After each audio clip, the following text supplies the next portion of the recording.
All right, folks, we're back to our little series on licks that contain passing chords and kind of change positions on the fingerboard.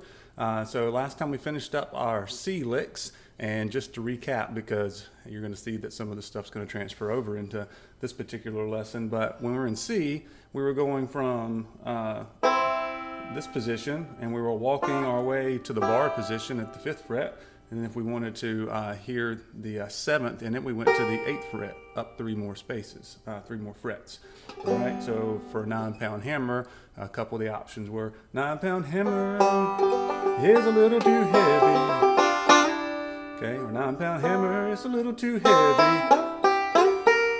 Okay, and they also gave you some options for some different roll patterns with your right hand to spice it up a little bit. 9-pound hammer is a little too heavy. Or backwards rolls. Okay, so that was kind of a recap of what we've been doing from the C position licks. So now we're going to start and do some different things in D. And D's a little bit more interesting in some ways because you have the big 4th string, which is open, the open D string there. Sounds really good, and you can incorporate that as you're jumping around on the 1st and 2nd fret. You can put the D 4th string open instead of the 5th string on it. All right, so let's just take that one of those ideas we had on the last one. Okay, and how is D related to C? Well, you got C, C sharp, D. Okay, so you can do the same thing if you have a 1 measure D chord as we did in C. Okay, so let's do Blue Ridge Cabin Home because it gets to the D pretty quickly. 9-pound hammer only has a half a measure of D, and I'll be showing you something in probably the next video that you can do on a song like that. All right, so there's a well-beaten path on this old mountainside where I wandered when I was a lad. Okay, so when you hit that, you can hit that 4th string. And you can actually, if you can sneak it in, you can kind of hit it some other times in between the positions on the fret. Okay, and that's working up to that kind of thing that I'll show you a little bit on, but not very much because I'm still working on it myself. So once again, it's okay, and you can, if you can't right now get in that 4th string open, then don't. Most people won't be able to tell the difference. Okay, but as you get a little bit better, you want to start trying to incorporate that 4th string open when you're in the going to a D chord to give it a little bit fuller sound. Okay, so that's one option. Last time in C we went to the 7th, we went to the 8th fret there, and we got the feeling of a C7.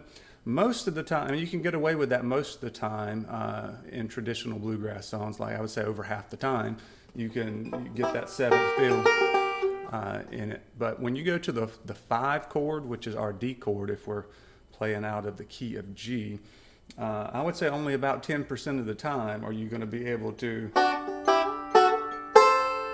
go to the D7.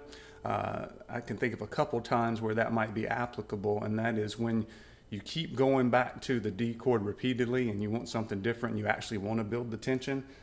Something like Ground Speed keeps going back to the D, and also John Hardy, which hangs out on the D chord. So if you've got a D chord for longer than 1 measure, then it might sound good to get up to the D7. Okay, other than that, I would kind of stay in those positions. Okay, so one more thing I want to show you, and I think you hear this all the time, and the other thing I hope I'm doing here is giving you a bag, tools to put in your tool bag, and whenever you need them, you can pull them out and help you start improvising a little bit better. But it'll also help you when you listen to music, and I listen to lots and lots and lots of bluegrass music.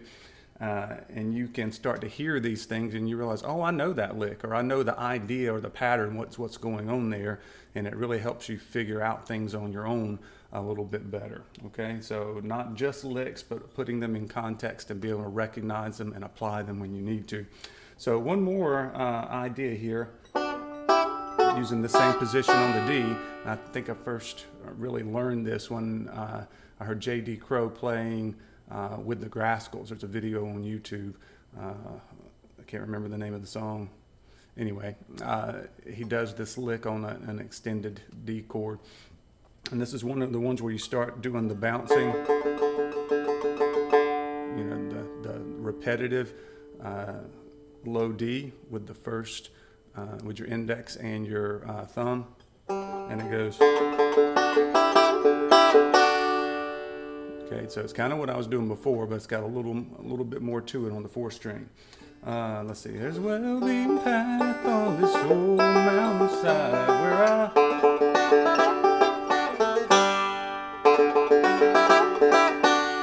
So it's.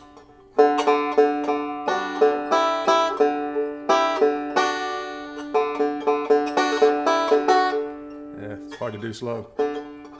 Let's see.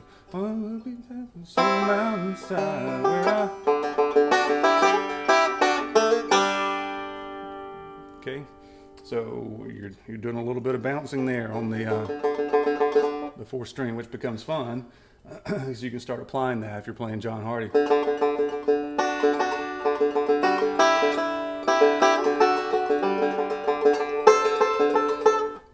Okay, and I have not mastered that yet, but I kind of know the idea, and when I hear it, I know what's going on. I just haven't really figured it out exactly. Anyway, still working on that.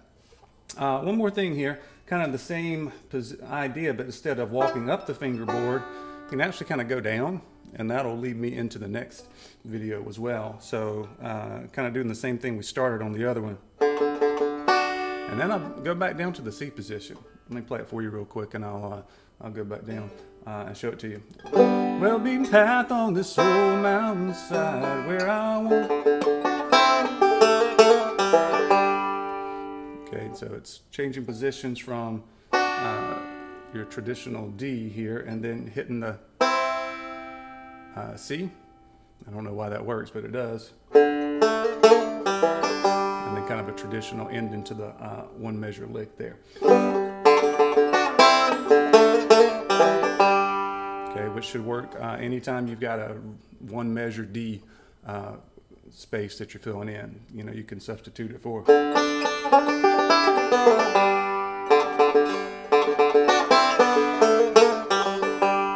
Okay, works the same way. Okay, and then if you can extend a little bit more and keep changing positions, you can go. And then the next one is you're going to right here. So you're doing the 2nd and 3rd string. 2nd string at the 3rd fret, 3rd string at the 4th fret. And then you go down to the D7 position, slide that down 2 frets. Okay, really nice sounding, kind of if you've got a backup, you're playing backup and you've got a whole measure there, a filler you're trying to fill in.